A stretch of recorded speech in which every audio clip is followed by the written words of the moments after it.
Os comerciantes da Avenida Dom Pedro, em Ribeirão Preto, sofrem com os constantes furtos de fiação elétrica.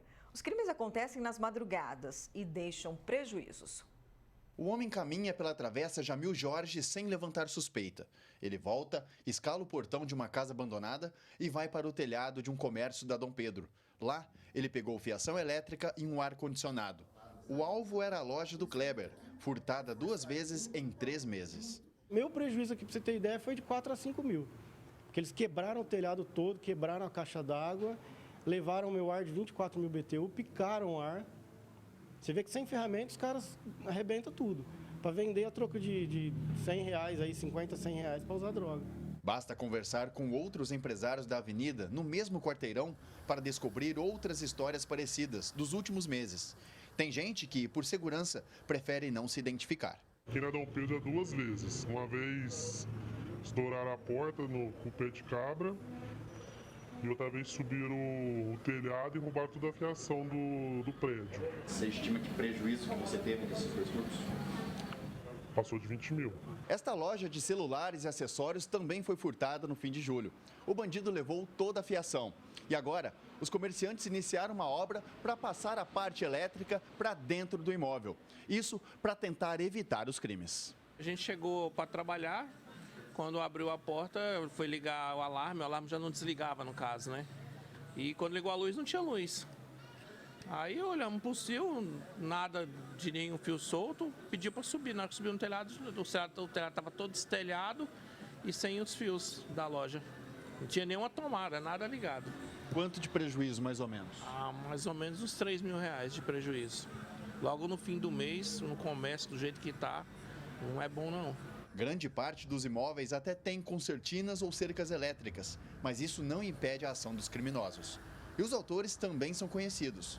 Um vigilante particular chegou a abordar um homem suspeito, que respondeu com ironia. Pode olhar aí, ó. Fica à vontade aí, ó. Fechou? Beleza. O comerciante alerta. Os furtos acontecem por conta dos receptadores. Tem ferro velho que a gente tem, assim, que a gente sabe de notícias, que fica aberto de madrugada. Próximo daqui. Já furta aqui, já tem para quem passar. Ele já vai usar a droga dele, que é o que ele quer fazer, né? Samuel Santos para o Jornal da Clube. A Secretaria Estadual de Segurança Pública não se manifestou até o fechamento dessa edição. E para falar mais sobre esse assunto, recebemos no Núcleo de Jornalismo o especialista em segurança pública, Flávio Vice. Boa tarde ao senhor. Os moradores, então, relataram na reportagem que os autores são conhecidos, até já foram detidos, mas seguem ali nas imediações. Fica uma sensação de impunidade, Vice? Boa tarde, Ximene. Boa tarde a todos. Fica uma sensação de impunidade, mas é um problema recorrente, que a gente já conhece isso em Ribeirão há muito tempo. Não é exclusivo o problema lá da Dom Pedro. Muitos bairros e muitos setores ao redor do centro da cidade têm esse tipo de problema.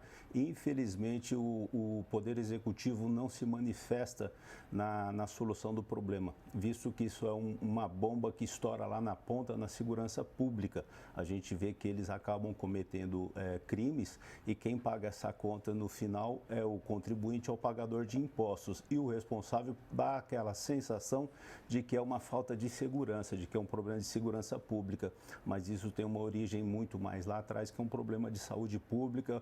O poder público, a prefeitura sabe bem disso daí. Há o relato, inclusive, grave de um dos entrevistados, que os ferros velhos estão abertos até durante a madrugada para receber esse material, esse cobre. É preciso combater primeiro o receptador? Eu vejo que é um conjunto de soluções aí para serem tomadas, né? O receptador é uma questão da melhoria na segurança, é outra, através da Polícia Militar, através da Guarda Municipal, mas a origem do problema está na questão da gente ter esses moradores de rua nessa condição de vida precária e que a Prefeitura é muito tímida para resolver isso daí. Então, é importante que se fiscalize, através do Corpo de Fiscalização do município, os estabelecimentos que fazem a recepção dos materiais. Sim, mas isso não vai acontecer, resolver o problema só fazendo isso daí, enquanto a gente não tratar na origem do problema. que no caso seria um problema social dos usuários de drogas e da população de rua, que só cresce também em Ribeirão Preto, né, vice? Exatamente. Infelizmente, a gente percebe que parece que Ribeirão Preto tem um tapete vermelho estendido para recepcionar morador de rua. Então, enquanto a prefeitura não diagnosticar o problema, o tamanho do problema, saber quantos são os moradores, a faixa etária, problemas criminais, qual é o problema exato de saúde deles, enquanto ela não tiver infraestrutura para poder atender e atacar esse tipo de problema, a gente vai continuar recebendo morador de rua e acaba perdendo economicamente, porque isso desestimula o comerciante, desestimula o consumidor e justamente que é aquele pagador de impostos que é o mantenedor do sistema público. É preciso também que cada vez mais as polícias, Guarda Civil, Ministério Público façam trabalhos coletivos? É importante. Hoje a gente vê isso aí como uma solução imediata, mas é paliativa. Enquanto a gente não for na raiz do problema, a gente vai ficar vivendo de força-tarefa. Ora fiscalizando o estabelecimento que é receptador dos materiais, ora fazendo uma intensificação no policiamento, tanto a Guarda Municipal quanto a Polícia Militar ou a própria Polícia Civil nas investigações, mas aí passando o problema ou fazendo com que isso mude de lugar, migre para outro bairro, o problema continua se a gente não atacar e com muita coragem essa questão do morador de rua. Então, como atacar, né? No caso, um trabalho coletivo, como otimizar e coibir esse tipo de crime?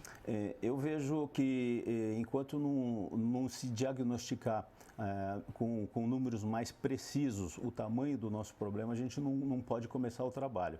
Mas é óbvio que isso inclui em locais, albergues, para que essas pessoas possam viver com mais dignidade e comer com mais dignidade, morar, ter condições mínimas de higiene, frentes de trabalho para que eles possam ser empenhados em alguma atividade que eles conhecem, até a reinserção deles na sociedade para suas famílias. Isso aí não quer dizer que a gente vai solucionar 100%, mas a gente consegue diminuir isso com bastante impacto. Isso vai refletir lá na frente. A prefeitura podia aproveitar muito, e hoje tem na iniciativa privada, muitas organizações sociais que alimentam essas pessoas, dão subsídios para que elas possam viver. Isso é uma questão humanitária, sim, mas acaba sendo um facilitador da vida na rua. E só que essas organizações, elas conhecem bastante os moradores de rua. E a prefeitura parece que ela não percebe que eles têm ali uma parceria muito forte para fazer isso daí e começar a tomar conta do problema. Mas quem tem que ter iniciativa é o Poder Executivo, tanto o Executivo quanto o próprio Legislativo, no caso de alguma legislação municipal que possa ser alterada, possa ser melhorada para que esses atendimentos possam ser feitos. É isso aí, recebemos no Núcleo de Jornalismo o especialista em segurança, Flávio Vice. Obrigada pela entrevista, pela sua participação.